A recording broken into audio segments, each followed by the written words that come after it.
Hello everyone, नमस्कार। मैं नीरज पटेल स्वागत करता हूं आपका कर्तव्य इंस्टीट्यूट के इस ऑनलाइन प्लेटफॉर्म पर। बहुत सारे बच्चे बार बार कॉल करके पूछ रहे थे, बार बार वीडियो में कमेंट कर रहे थे कि सर इसमें कट ऑफ क्या जाती है, इसकी मेरिट लिस्ट क्या जाती है, सबके बारे में बहुत ज़्यादा बच्चे पूछ रहे थे। तो ये आज की वीडियो आपकी जो होने वाली है, ये पूरी मेरिट लिस्ट या फिर कट ऑफ के आधार पर होने वाली है कि एक्सीलेंस एंट्रेंस एग्ज़ाम की जो कट ऑफ होती है वो क्या होती है, कितनी इसकी कट ऑफ जाती है और क्या ही इसकी प्रोसेस होती है। तो सबसे पहले हम बात कर लेते हैं कि जो एंट्रेंस एग्ज़ाम है वो होता क्या है।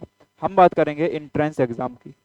एंट्रेंस एग्ज़ाम, तो जो ये एंट्रेंस एग्ज़ाम होता है, ये एंट्रेंस एग्ज़ाम कोई भी 8th क्लास का बच्चा जो है, 8th क्लास का बच्चा जो है वो एंट्रेंस एग्ज़ाम देने के लिए एलिजिबल होता है।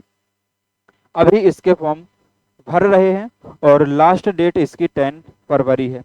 10 फरवरी इसकी लास्ट डेट है और अभी इसके फॉर्म ये डल रहे हैं। तो जिसको भी एक्सीलेंस स्कूल में पढ़ना है, जो एक्सीलेंस या फिर मॉडल स्कूल में पढ़ने के इच्छुक है, वो बच्चा जाके ऑनलाइन दुकान से अपना फॉर्म भरवा सकता है। और इसकी तैयारी के लिए भी आगे मैं बताऊंगा। तो उसके पहले हम बात कर लेते हैं कि इसके जो है प्रोसेस क्या होती है, एडमिशन की प्रोसेस क्या होती है। हम बात कर रहे हैं एडमिशन की प्रोसेस की। तो देखो बच्चे, एडमिशन प्रोसेस इसकी होती ऐसी है कि सबसे पहले तो इसमें होता है आपका रिटन एग्ज़ाम। सबसे पहले क्या होता है, आपका एक रिटन एग्ज़ाम होता है। रिटन एग्ज़ाम के बाद आपकी मेरिट लिस्ट लगाई जाती है। पहले रिटन एग्ज़ाम होगा, फिर आपकी मेरिट लिस्ट लगेगी और मेरिट लिस्ट के बाद आपकी एक वेटिंग लिस्ट भी लगाई जाती है। मेरिट लिस्ट के बाद क्या होता है, एक आपकी वेटिंग लिस्ट होती है। तो ये इसके जो है एडमिशन की प्रोसेस होती है। सबसे पहले आपका रिटन एग्ज़ाम होगा। रिटन एग्ज़ाम में आपका 100 मार्क्स का होता है। कितने नंबर का होता है, तो 100 नंबर का आपका रिटन एग्ज़ाम होता है। ये आपको जानना होगा। रिटन एग्ज़ाम आपका 100 नंबर का होता है। 100 नंबर में से आपको जो पासिंग नंबर चाहिए होते हैं, जो आपको पास होने के लिए नंबर चाहिए होते हैं, वो आपके होते हैं 33%। और जो आपके पासिंग मार्क्स होते हैं वो होते हैं आपके 33%। इसका मतलब है कि जैसे आपका एक्सीलेंस स्कूल है, एक्सीलेंस स्कूल में 240 सीटें हैं, ठीक है जी। अब यदि आपके नंबर 33% से कम है, 33 नंबर से कम है, तो फिर आपके एक्सीलेंस स्कूल में कितनी भी सीटें खाली बच जाएं, आपको एडमिशन नहीं दिया जाएगा। मतलब आपको हर हाल में 33% नंबर तो चाहिए ही है। ये भी नहीं है कि 33% में आपको एडमिशन मिल जाएगा, नहीं, ये केवल पासिंग मार्क्स होते हैं। इसके बाद आपकी लगाई जाती है मेरिट लिस्ट। मेरिट लिस्ट होती क्या है, इसको हम कट ऑफ भी बोल देते हैं। मेरिट लिस्ट होती है हाईएस्ट नंबर्स की लिस्ट। जैसे 240 बच्चे हैं, इन 240 सीटों को भरने के लिए आपके जिले में लगभग 8 से 10,000 बच्चे होंगे। कितने बच्चे होंगे जी, 8 से 10,000। आपके ज्यादा बोल दिया मैंने, और कम आप मान लो, लगभग 5,000 बच्चे होंगे। लो मैंने मान लिया लगभग 5,000 बच्चे हैं। इन 5,000 बच्चों में से जिसके 100 में से ज्यादा नंबर आएंगे, 240, जिसके 100 में से ज्यादा नंबर आएंगे, 240 बच्चे ऐसे चुन लिए जाएंगे। मान लो 100 नंबर का आपका पेपर था, 100 नंबर के पेपर में जो ज्यादा नंबर वाले 240 बच्चे होंगे उनको चुन लिया जाएगा।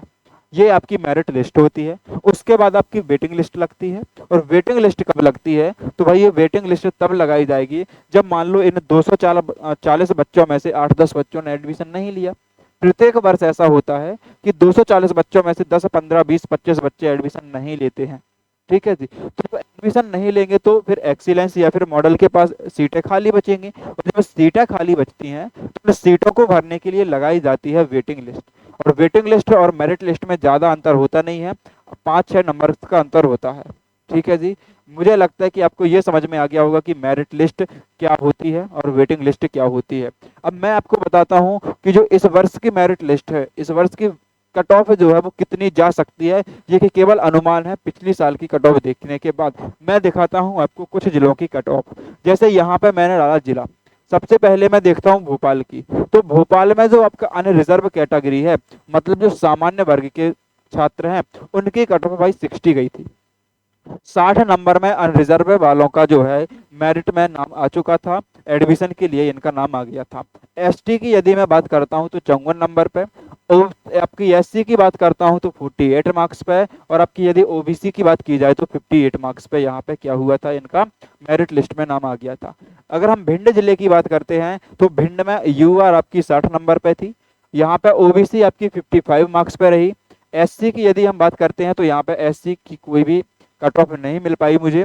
एसटी की यदि मैं बात करता हूँ तो 49 मार्क्स पे यहाँ पे एससी की कट ऑफ चली गई थी। इसके बाद मैं बात करता हूँ इंदौर की, पहले छतरपुर की देख लेता हूँ। तो यूआर की लगभग सबकी एक जैसी गई थी, 60 के नीचे। आप इसमें देखेंगे कि भाई 60 नंबर के ऊपर किसी की भी कट ऑफ नहीं गई थी, 60 नंबर के ऊपर कट ऑफ नहीं गई थी। इसका मतलब यह है कि मैंने आपको पहले भी बोला था, जितने लोगों के मेरे पास कॉल आ रहे थे, मैसेजेस आ रहे थे, तो मैंने सबको बोला था कि आपको मार्क्स चाहिए पड़ेंगे 60 से 70 नंबर। यदि आपके 60 से 70 नंबर के बीच में है, आप किसी भी कैटेगरी में हैं, आपका सिलेक्शन हो जाएगा, कोई भी नहीं रोक सकता है। यदि आपको, यहाँ पे आप देख लीजिएगा, और यदि आपको प्रत्येक जिले की लिस्ट चाहिए हो, यदि आपको प्रीवियस ईयर पिछले साल की जो कट ऑफ गई थी उसकी प्रत्येक जिले की लिस्ट चाहिए हो, तो आपका जो है डिस्क्रिप्शन बॉक्स में व्हाट्सएप ग्रुप है, टेलीग्राम ग्रुप की लिंक डली हुई है, वहाँ पे आप मैसेज कर सकते हैं, या फिर मेरा नंबर डला हुआ है तो आप उस पर कांटेक्ट कर सकते हैं, व्हाट्सएप मैसेज कर सकते हैं। तो आपको वहाँ पे पूरी आपके 53 जिले जो थे उनकी कट ऑफ आपको मिल जाएगी। तो आशा करता हूँ कि आपको कट ऑफ समझ में आ चुका होगा कि कट ऑफ आपकी होती क्या है, कट ऑफ कितनी जा सकती है। तो मैंने फिर बता रहा हूँ मैं कि 60 नंबर यदि आपके हैं, 60 से 65 नंबर यदि आपके हैं, तो भाई आपका सिलेक्शन एक्सीलेंस स्कूल में पढ़ने के लिए हो जाएगा, आपका एडमिशन 100% हो जाएगा। तो आशा करता हूँ ये वीडियो आपके कुछ थोड़ी सी भी लायक होगी, क्योंकि आपको जब मार्क्स पता चल जाते हैं कि मुझे इतना नंबर चाहिए, मुझे इतना क्रैक करना है, मुझे इतना अपना जो है गोल बनाना है इतने मार्क्स का, तो फिर आप उसे बेहतरीन ढंग से करने लगते हैं, बेहतरीन ढंग से आपकी पढ़ाई होने लगती है। तो आशा करता हूँ आपको अपना गोल मिल गया होगा कि आपको इस नंबर पर पहुँचना है, और इस नंबर पर पहुँचने के लिए आपको जो बन पड़े आप करिए, जो बन पड़े आप करिए, बट आप ये नंबर अचीव करिए, क्योंकि आपको एक्सीलेंस स्कूल में जाना है, हाईटेक सुविधाओं के वाले स्कूल में आपको जाना है। मिलते हैं हम इसी प्रकार की अगली जानकारी के साथ, तब तक के लिए धन्यवाद।